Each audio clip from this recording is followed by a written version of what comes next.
very often we read that Israel is the only democracy in the Middle East, and very often the claim is that this kind of democratic regime creates an alliance or contributes to the alliance of the US, etc., etc.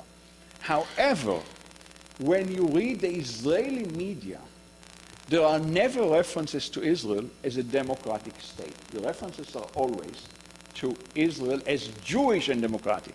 Because if you say that Israel is a democracy, or Israel should be a democratic state, this is a subversive idea. This is subversive speech.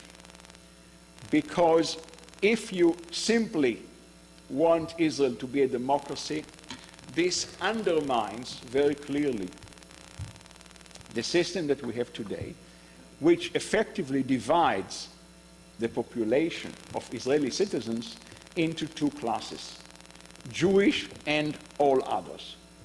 Okay? So in Israel, in recent years, people have been talking about Israel as the state of all its citizens. This is considered anathema. And all attempts to have legal decisions recognize an Israeli nationality have failed. So in Israel we have this unique situation where you have Israeli citizens, but you don't have Israeli nationals and you don't have an Israeli nationality.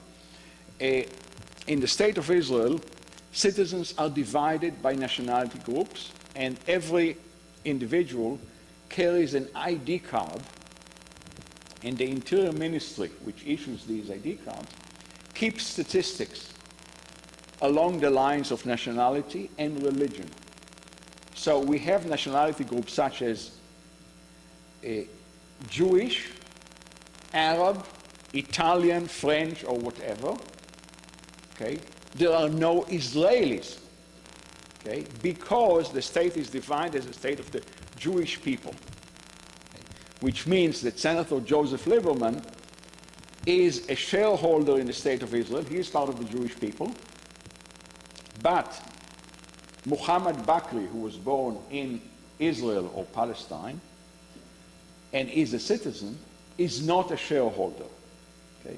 So the discussion in Israel is always about how Israel can be both Jewish and democratic, while it is very, very clear that if it's Jewish, it cannot be fully democratic. If it's democratic, it cannot be fully Jewish. And this is the real issue. So none of these things are ever mentioned in the New York Times. Okay? And I think that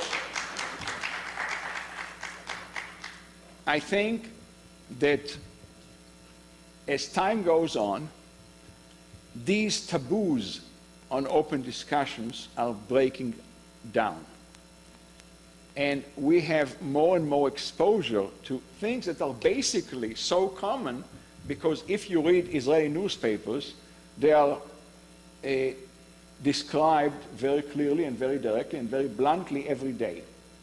And as you may know, today on the internet you can read Israeli newspapers in English very easily. You can obtain access to the Israeli media, and there you can find all of these discussions, all of these debates, and in Israel these things are never hidden.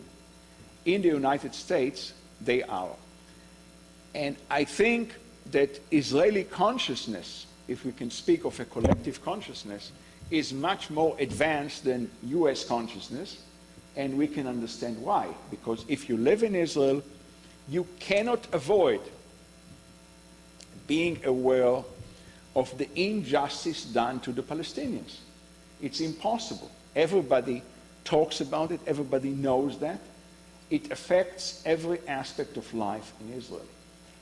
And I think that within the next few years, one of the goals of all of us who want to promote peace and justice and a better life for both Israelis and Palestinians, one of our goals should be importing some of the Israeli collective consciousness to the United States. Thank you.